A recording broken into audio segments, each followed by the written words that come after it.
मेरी तरफ से आपको सप्रेम नमस्कार। मैं आप सबके लिए हिंदी व्याकरण से संबंधित विषयों का अध्ययन आसान करने का कार्य कर रहा हूँ। मुझे पूरी उम्मीद है कि यह आपकी सभी परीक्षाओं में लाभदायक होगा। आप बड़े ध्यान से इस RS क्लासेस YouTube चैनल पर व्याकरण से जुड़े वीडियो देखें व आसानीपूर्वक हिंदी व्याकरण का अध्ययन करें। आप सभी का भविष्य उज्जवल हो, यही मेरी हार्दिक इच्छा है।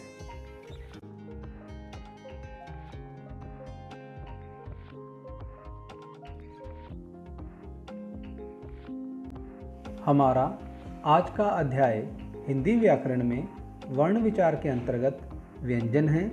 हम इनका अध्ययन बड़े ध्यानपूर्वक से करेंगे तथा इन्हें सीखेंगे। वर्ण विचार परिभाषा: ध्वनि की सबसे छोटी सार्थक इकाई को वर्ण कहते हैं। इसे अक्षर भी कहते हैं। हिंदी भाषा में संपूर्ण वर्णों के समूह को वर्णमाला कहते हैं। हिंदी वर्णमाला में 44 वर्ण होते हैं, जिसमें 11 स्वर एवं 33 व्यंजन होते हैं। इसके अतिरिक्त 2 अयोगवा व 2 उत्क्षिप्त व्यंजन तथा 4 संयुक्त व्यंजनों को मिलाकर कुल 52 वर्ण या अक्षर होते हैं। व्यंजन जिन ध्वनियों के पूर्ण उच्चारण के लिए स्वरों की सहायता ली जाती है और जिनके उच्चारण में फेफड़ों से बाहर निकलने वाली वायु मुख से स्वरी अंतर में अवरोध रुकावट के साथ बाहर निकलती है, उन्हें व्यंजन ध्वनियाँ कहते हैं।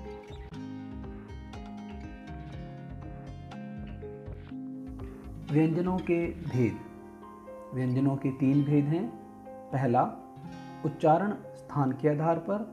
दूसरा, प्रयत्न के आधार पर।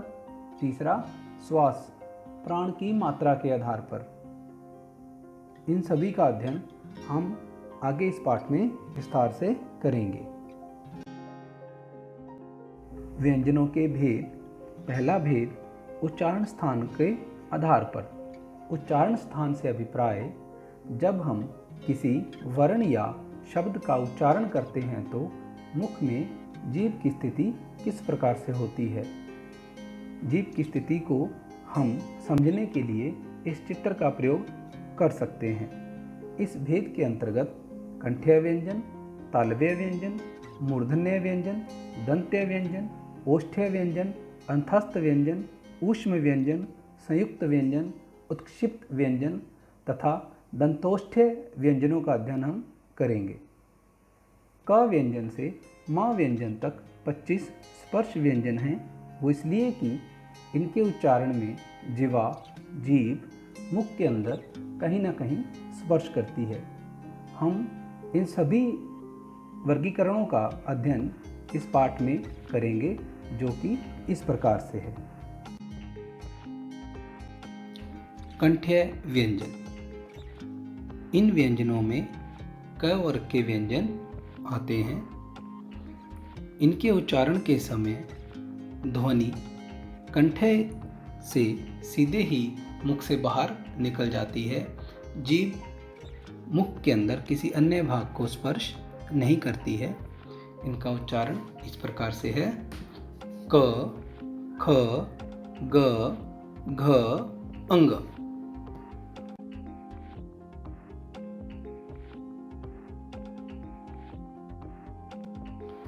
तालव्य व्यंजन: इन व्यंजनों में च वर्ग के व्यंजन आते हैं, जिनका उच्चारण इस प्रकार से है: च, छ, ज, झ, य।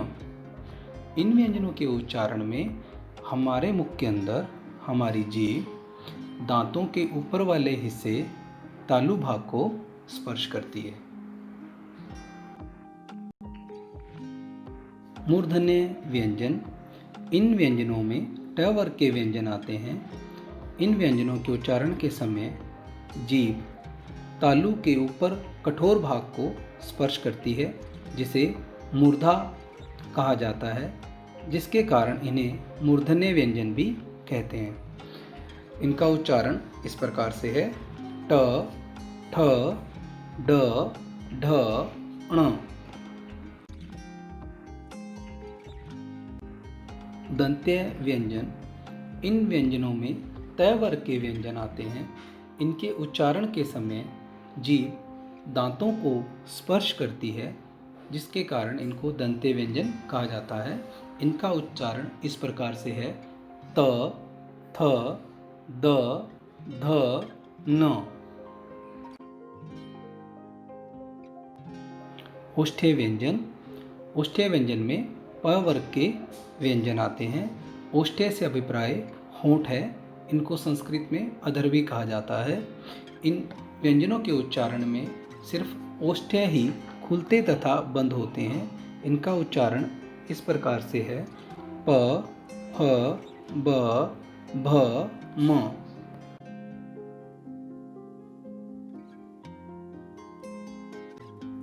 अंतस्थ व्यंजन, अंतस्थ व्यंजन वह व्यंजन होते हैं जिनके उच्चारण के समय वायु या ध्वनि कंठ से नीचे से बाहर की तरफ आती है। यह संख्या में 4 हैं य, र, ल, व। य, जो कि एक अर्ध स्वर भी है, जिसका निर्माण ई जमा अ से हुआ है।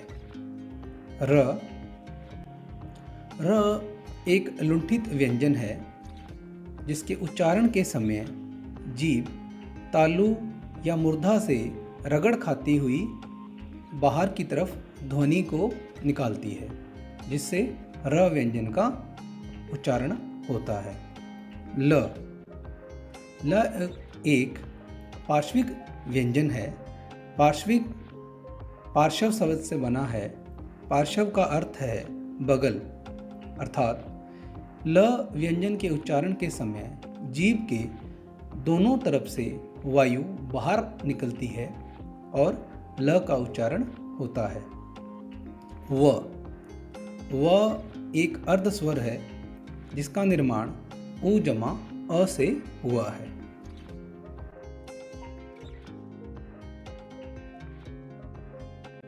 ऊष्म व्यंजन, यह वह व्यंजन होते हैं जिसके उच्चारण के समय मुख से वायु गर्म होकर निकलती है। यह संख्या में 4 हैं श, स तथा ह। श, यह एक तालव्य व्यंजन है, जिसके उच्चारण के समय जीभ तालु को स्पर्श करती है। स, यह एक मूर्धन्य व्यंजन है, जिसके उच्चारण के समय हमारे मुख के अंदर जीभ मूर्धा को स्पर्श करती है। स, यह एक वर्तस्य व्यंजन है, जिसके उच्चारण के समय जीभ मसूड़ों को स्पर्श करती है। ह, यह एक काकल्य व्यंजन है। इसके उच्चारण के समय हमारे मुख के अंदर जीभ के पीछे एक स्वर यंत्र लगा रहता है, जिसे अलीजीवा या आम बोलचाल की भाषा में काक या कौवा भी कहते हैं। जब ह का उच्चारण किया जाता है तो यह अपने स्थान से थोड़ा ऊपर की ओर उठ जाता है, जिससे जो ध्वनि बाहर निकलती है वो ह का उच्चारण करती है। संयुक्त व्यंजन, संयुक्त व्यंजन जब दो व्यंजनों को जोड़कर व्यंजन बनाया जाता है तो उसे संयुक्त व्यंजन कहते हैं। यह संख्या में 4 हैं क्ष, त्र, ज्ञ तथा श्र। क्ष, इसका निर्माण क जमा मूर्धन्य श से हुआ है। त्र, इसका निर्माण त जमा र वर्ण से हुआ है। ज्ञ का निर्माण ज जमा य से हुआ है तथा श्र का निर्माण तालव्य श जमा र से हुआ है। इन संयुक्त व्यंजनों के निर्माण में जो पहला वर्ण है वो स्वर रहित है अथवा हलंत उसमें लगा हुआ है, इसीलिए उसका उच्चारण क, त, ज तथा तालव्य श के रूप में किया जाता है।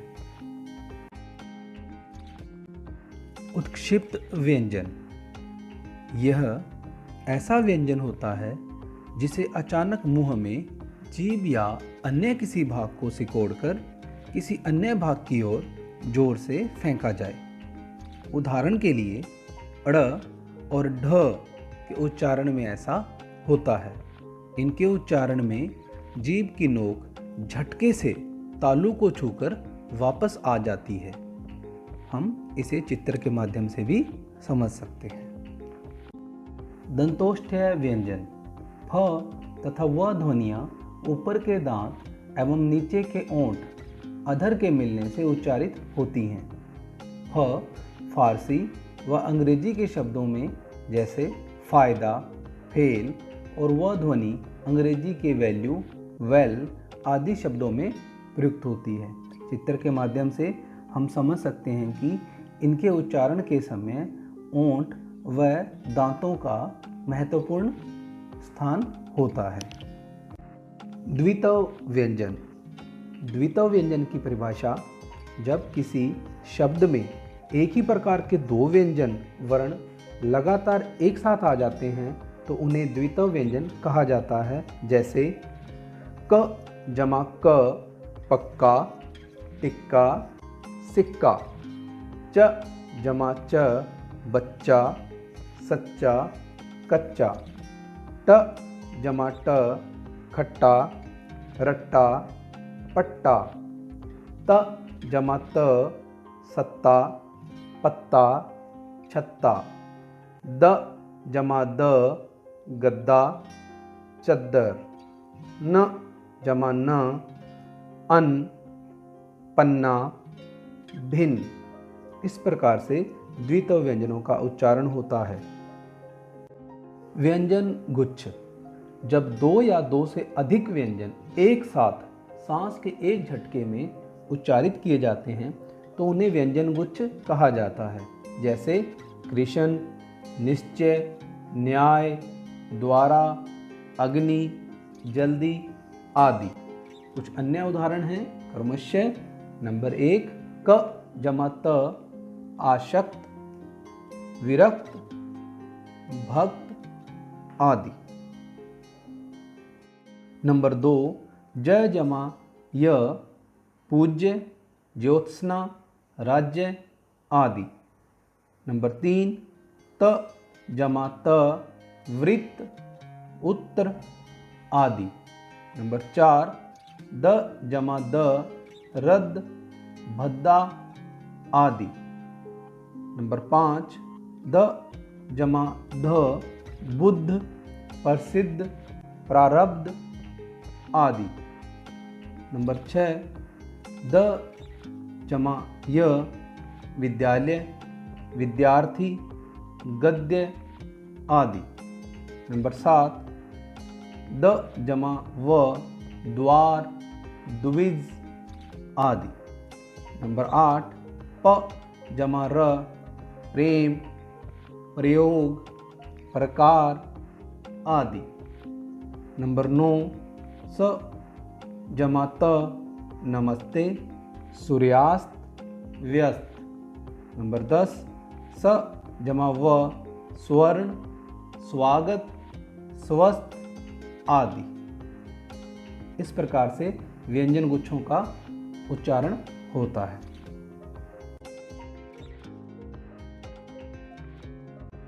व्यंजनों के भेदों में हम दूसरे भेद का अध्ययन करेंगे जो कि प्रयत्न के आधार पर है।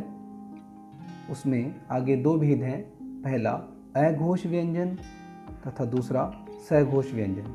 हम इनका विस्तार से अध्ययन इस पाठ में करेंगे। अघोष व्यंजन। अघोष शब्द का अर्थ है बिना ध्वनि वाला, जिनके उच्चारण समय स्वर तंत्रियों में कंपन नहीं होता। प्रत्येक वर्ग की प्रथम पहली दो ध्वनियाँ अघोष होती हैं। इसके अतिरिक्त श, स, स व अह विसर्ग ध्वनि भी अघोष व्यंजन होते हैं। हम इस सारणी के माध्यम से सीखेंगे कि जब हम इनका उच्चारण करेंगे तो हमें यह ज्ञात हो जाएगा कि स्वर तंत्रियों में कंपन नहीं होता। क, ख, च, छ, ट, ठ, त, थ, प, फ, श, स, स, अह। इस प्रकार से यह सभी अघोष व्यंजन हैं। सघोष व्यंजन। सघोष शब्द का अर्थ है नाद अथवा जोर से की गई पुकार। जिन ध्वनियों के उच्चारण के समय में स्वर तंत्रियां एक दूसरे के निकट होती हैं और निश्वास वायु निकालने में उसमें कंपन होती है। प्रत्येक वर्ग की अंतिम 3 ध्वनियां घोष होती हैं। इसके अतिरिक्त य, र, ल, व, ह भी घोष ध्वनियां होती हैं तथा सभी स्वर घोष वर्ण होते हैं। हम इस सारणी के माध्यम से उच्चारण के साथ इन्हें सीखेंगे।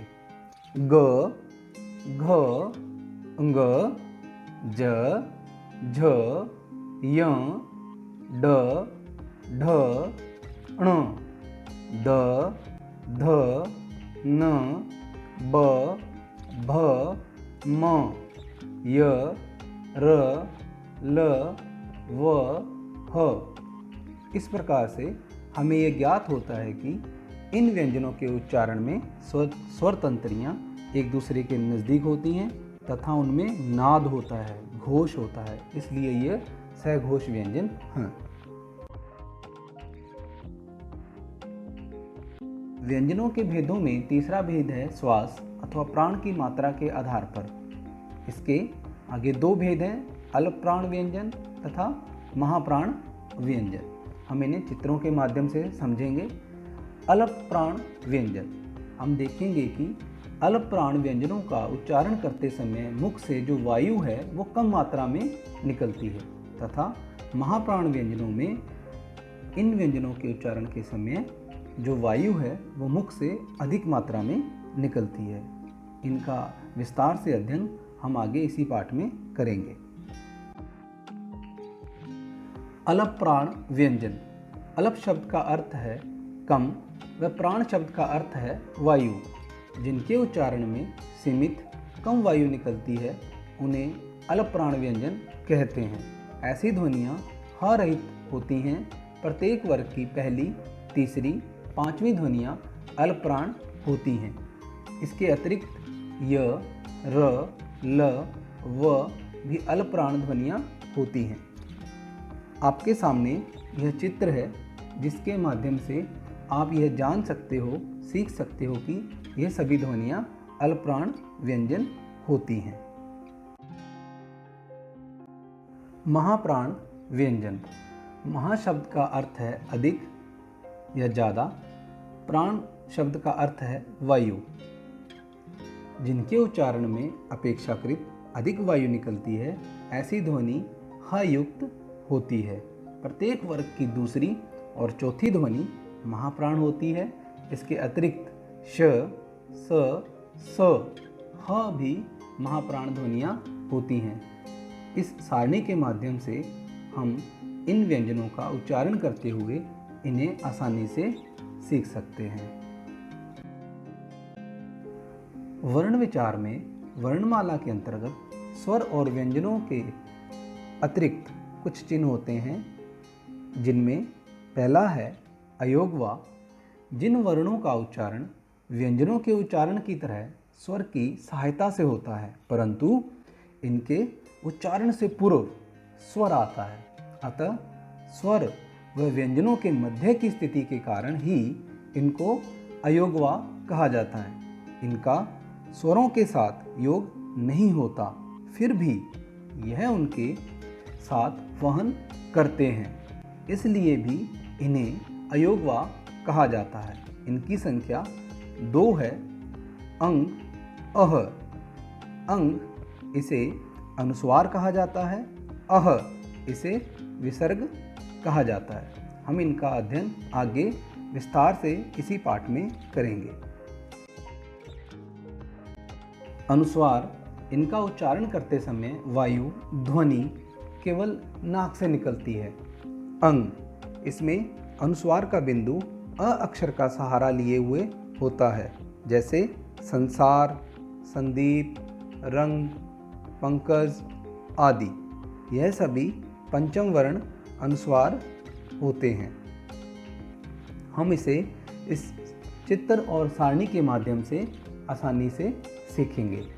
हम देखते हैं कि अनुस्वार ध्वनि का उच्चारण के समय जो ध्वनि है वो नासिका विवर से बाहर निकलती है तथा अनुस्वार ध्वनि का उच्चारण होता है, जैसे कि गंगा, चंचल, ठंडा, संदीप, संसार, इस प्रकार से इनका उच्चारण होता है।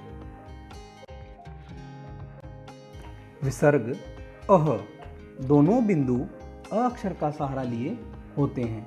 इनका उच्चारण करते समय जहाँ विसर्ग का चिन्ह होता है उस शब्द के अंत में ह वर्ण की ध्वनि का उच्चारण होता है, जैसे प्रातः, अतः आदि, इस प्रकार से इसका उच्चारण होता है। हम इस चित्र के माध्यम से इसे आसानी से सीख सकते हैं। अतिरिक्त वर्ण चिन्हों में हम आगे अनुनासिक वर्णों को सीखेंगे। अनुनासिक वर्ण, इनका उच्चारण मुख और नासिका, नाक दोनों से मिलकर निकलता है, जैसे चांद, आँख आदि। इस चित्र के माध्यम से हम इसे इस प्रकार से सीखेंगे कि जब हम इन अनुनासिक वर्णों का उच्चारण करते हैं, जो ध्वनि है वो मुख और नाक दोनों से बाहर निकलती है और इन वर्णों का उच्चारण सही ढंग से हो पाता है। निर्नुनासिक वर्ण, इन वर्णों के उच्चारण के समय सस्वर वर्णों के साथ ध्वनि मुख से निकलती है, इसलिए इन्हें निर्नुनासिक वर्ण कहते हैं, जैसे भारत, आप, राकेश, हर्षिता, विद्यालय इत्यादि। इन वर्णों का उच्चारण केवल मुख से होता है। हम इस चित्र से इसे आसानी से सीख सकते हैं।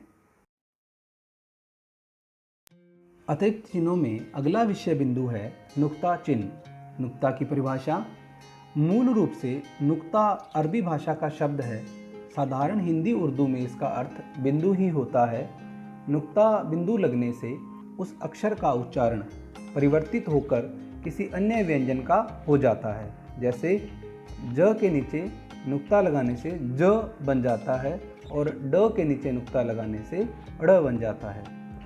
उर्दू, अरबी, फारसी भाषा से हिंदी भाषा में आए क, ख, ग, ज, ह वर्णों को अलग से बताने के लिए नुक्ता का प्रयोग किया जाता है। हिंदी में खुदा का अर्थ होता है खुदी हुई जमीन और नुक्ता लग जाने से खुदा का अर्थ भगवान हो जाता है। हिंदी में गज का अर्थ होता है हाथी और नुक्ता लग जाने से गज का अर्थ नाप हो जाता है। नुक्ता वाले शब्दों के उदाहरण कमज़ोर, तूफ़ान, फ़कीर, फरमान, इज्जत आदि। क, ख, ग में नुक्ता का प्रयोग हिंदी भाषा में अनिवार्य नहीं है, परंतु ज और फ में नुक्ता लगाना आवश्यक है।